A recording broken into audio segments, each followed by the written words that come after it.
আপনরাই দুশ্মনী করে যাদেরকে খাওয়াইছি। যতক্ষণ আমরা আল্লাহকে খুশি না করে দুনিয়াকে খুশি করব, ততক্ষণ আপনার আমার কপালে দুর্দশা, দুঃখ, কষ্ট, যন্ত্রণা ছাড়া কিছু নাই নাই নাই।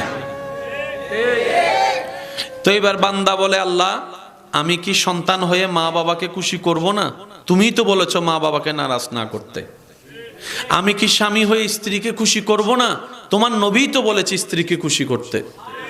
আল্লাহ আমি কি আমার স্বামীকে খুশি রাখবো না? তোমার নবী তো বলেছে স্বামীর সেবা করতে। আল্লাহ আমি বড় হয়ে কি ছোটর সেবা করব না, ছোটর খেয়াল রাখবো না, ছোট হয়ে কি বড়কে সম্মান করব না? রব বলে যে আমি তো রাখতে করতে নিষেধ করিনি। তো আল্লাহ তোমাকে খুশি কিভাবে করব?